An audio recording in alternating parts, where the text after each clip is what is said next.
So the words Marvel announces should make me happy, but does it?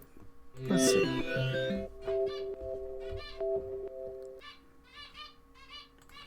So yes, ComiCon has been running on for the last couple of days. We've always tried to get tickets to ComiCon, but I've never been able to get in. It's quite the click to be able to get there. You need either a YouTube channel with, millions of subscribers, or at least 100,000, I would say.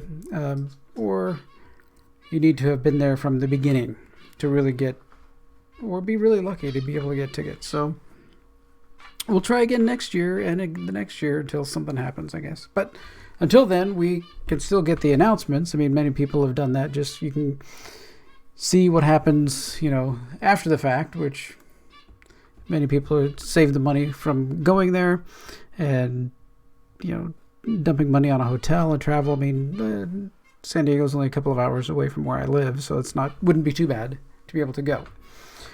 But today, we're just going to kind of go over a few things that are announced, and it's all right off of Marvel's page. So today, San Diego Comic-Con, yes, Marvel took the stage. Now we're seeing that we have the Eternals is something they announced. So we're going to have Richard Madden, Kumail Nanjiani, I can't even pronounce that. Lauren Ridloff, Salma Hayek. I don't know that. I think they're running out of actors in Hollywood that can be in Marvel movies. So Don Lee, Angelina Jolie. Like I said, there's eventually the list for who has not been in a Marvel movie is going to be shorter than the list of who has. Right? We're gonna tilt the scale at some point. But the Eternals, I'm okay with it once we see some kind of trailer. I would think we'll be able to, coming in November 2020, so they're gonna have to start working on that right away. I don't know, a lot of green screen maybe, get it pushed out, I don't know. So The Falcon and Winter Soldier, which is a Disney streaming show, so that's with Anthony Mackie and Sebastian Stan. So that's, hopefully it'll be good, and seems like we have seen this announcement before, but it's getting a little bit more, solid here. Now Shang-Chi, of course, is one of the playing politics and audiences. China has become a huge audience for Marvel films. So naturally, you want to get the Chinese representation lead into your series of films as quickly as possible. So, of course, the Shang-Chi, February 12th of 2021. That seems a little far out. I would think they might have moved that up a little bit, to help, catch some of that Chinese market. WandaVision, which Elizabeth Olsen and Paul Bettany. It's going to be a Disney Plus streaming show, so I don't know how far they're going to get with that. I don't know. It might be interesting. It might not. I mean, that one I don't know about. Mrs. Tech Show is extremely ecstatic over the Loki. And many people, I mean, when we went to some of the Marvel, there was the Thor marathon, a bunch of Thor movies. Of all the people that dressed up and came in costume, they have costume contests that are there. 2/3 of the people that were there dressed up were dressed as Loki. So they knew they needed to be able to have some type of Loki content, a Loki series, a Loki something Tom Hiddleston, since apparently Tom Hiddleston, as everyone in the real normal world would want Tom Hiddleston to go boom to be the next James Bond, 007, but no, Bond is going full woke and then full trash. So maybe it's better that he stayed away. All right, so now we get down to the Multiverse of Madness, Doctor Strange, which is the next Doctor Strange film, May 7th, 2021. Again, we're going to have to see if it's a Benedict Cumberbatch performance from Infinity War and Endgame, I think that if they can continue that type of character development and how he was in those two films, then this film will do really well if it ends up being like that. If it's just kind of more of how the first film was, then I don't know. I mean, the first film was an okay film, maybe just a little better than just okay, not one of the huge ones, but a lot of these, individual films end up being just okay, but still building up towards, the main kind of Avenger type setup.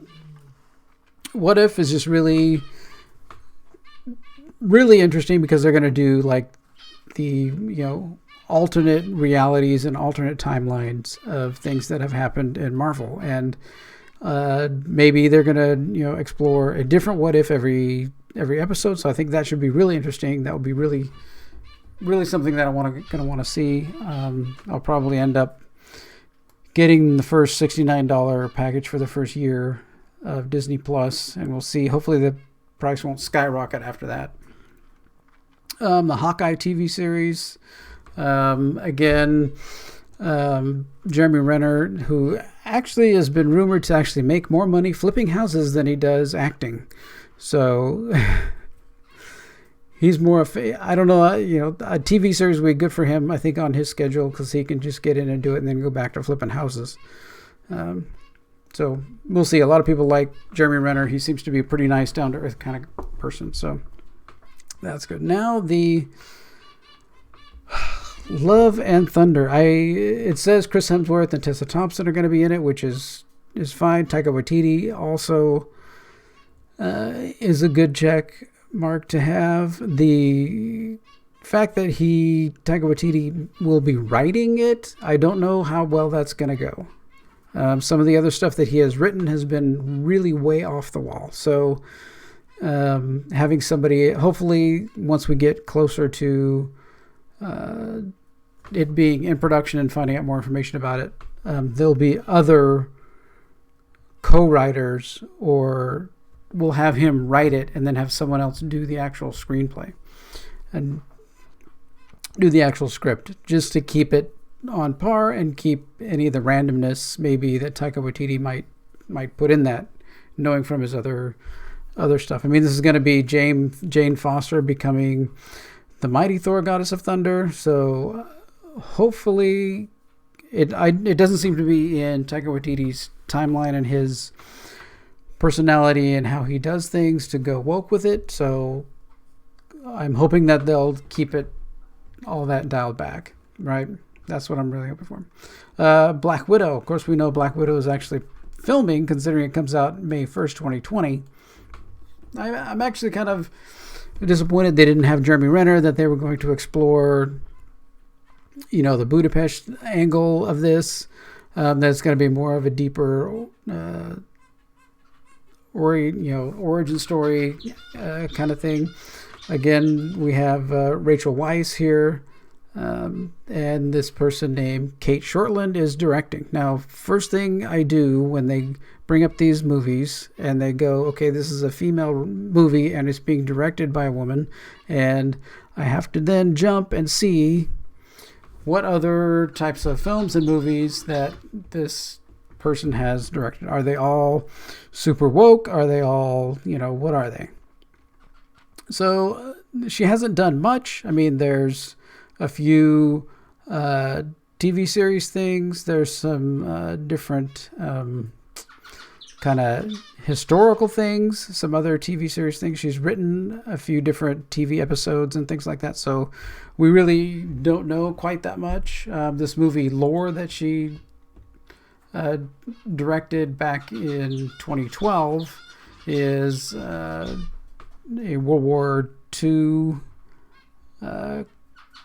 kind of drama, history, romance thing that actually gets fairly good ratings. It gets 7.1 here, and I think Rotten Tomatoes, it actually did fairly well, again, with audiences on Rotten Tomatoes. I don't really care what the reviewers say. I only care what audiences say.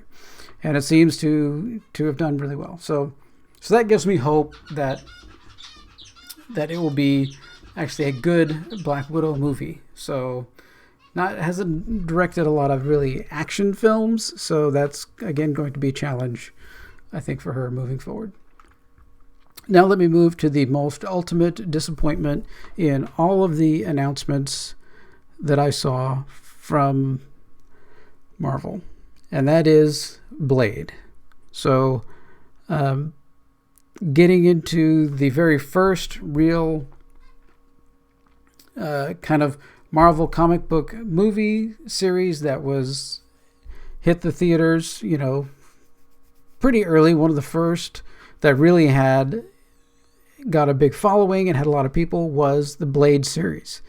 It was Mrs. Tech Show loves Blade, loves all the films. They added, as they added, more characters. I know there was some controversy about moving away from Wesley Snipes because of, different reasons. And Ryan Reynolds, of course, in that before, so he already had Marvel, his toe in Marvel Comics and stuff way before he ever did Deadpool. I mean, he's been in them,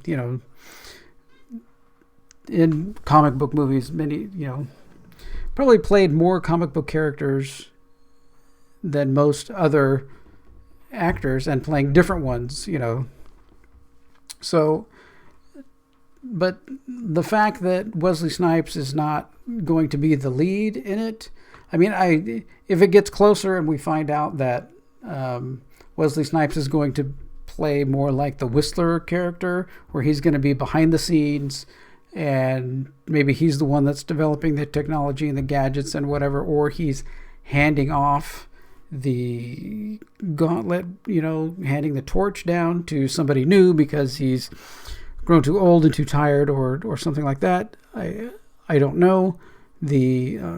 But this says, in everything I've seen, this is saying it's a reboot, which means going back to the beginning, which means there will not be a Wesley Snipes, maybe a cameo, which is just not going to make, I mean, it's already going to be, pounding on Twitter that, Wesley Snipes, may not be in this. And that's the big fail, I think. I think everyone that I know and my generation, maybe this is because, I'm so old that I can't, that all I remember is I remember those things too well, just like them redoing the Lion King stupidly. I mean, there are a lot of people who love Blade.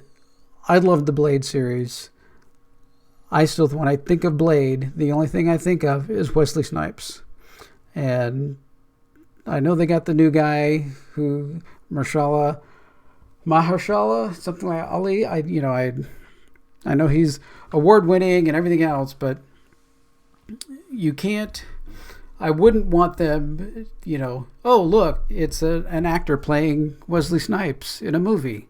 Because that's how I'm going to see it, and that's what I'm going to think about it. So, I don't know. That one I don't like. So we'll review these really quick. Eternals, probably a flat, fair film. Falcon and Winter Soldier should be pretty good. People like Anthony Mackie. People like Sebastian Stan. That should bring viewers to Disney+.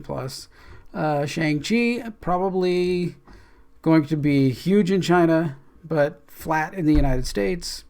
WandaVision, I don't see a lot of dynamic in it. Two super beings doing whatever super beings do, and that can get kind of boring, kind of like Captain Marvel was kind of boring. It's like, oh, there's something, oh, boom, done. No struggle, no fight, no nothing. So that's going to depend on the direction. Loki is going to be an explosion on streaming because the Loki fan base is gigantic. Doctor Strange could be flat, but hopefully they'll pick up in the methodology and all the character building from the movies, right? So it could be flat, but I'm hoping that it goes better because I like Cumberbatch. What If? Who knows? What If could be good, could be bad. We don't know. Hawkeye will be probably fairly fun. There is a small, Jeremy Renner audience that's out there that likes Jeremy Renner. So hopefully that one will be good. Thor: Love and Thunder, I'm totally on the fence. I want it to be good. I want it to be another big hit like Ragnarok, but that is yet to be seen. We need to see it. That one I need to see a trailer for before I see it. Black Widow, I'm really hopeful for it. I think it's going to do really well because for right now, the director is not 100% woke in her history. So I have big hopes for Black Widow. That one definitely be, and Thursday night opening weekend. So April should be in the theater on April, the day before, just to get in to see that one. That one, and the shame that they didn't give Scarlett Johansson one of the real true first female Avengers, right? Her movie sooner. This should have happened sooner. Blade, I am completely disgusted by. If it's not Wesley Snipes, it's not Blade. So Amazon recently redid The Tick, the TV show The Tick. I love The Tick, but if The Tick is not played by Patrick Warburton, it is not The Tick. I will not watch it, right? So I'm the same way about this. If this is not Wesley Snipes, I don't know if Mahershala has a big enough fan base to pull people into the theater, right? That's what it's going to come down to. Wesley Snipes does. I don't know if Mahershala does. Okay. All right, so that's all my thoughts kind of around all these new Marvel announcements. Some good, some bad. We'll see. I mean, it's if it continues like, the almost indestructible Marvel Studios is, I mean, it's going to depend, right?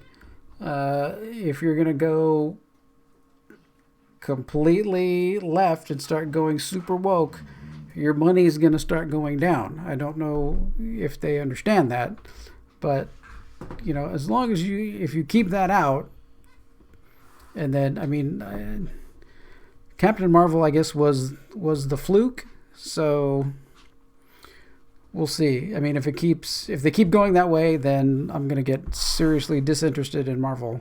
If they keep staying with the timelines and information and how the stories and comic books and everything were written, and don't start throwing ideologies in my face, then, and keeping them fun and action filled, and then, hey, I'm all in. Let's go see food. Let's go see the movies, right? All right. Well, thanks for watching this video. That's kind of my thoughts on Marvel and what's coming up. I do videos about Marvel and Orville and any other kind of thing that catches my eye entertainment-wise. I also do videos about technology. I haven't been able to do any photography ones lately because I can't really get out and do photography till I get my back operated on. So, thanks for watching this one, and like and subscribe and all those fun YouTube things that we do. All right, take care.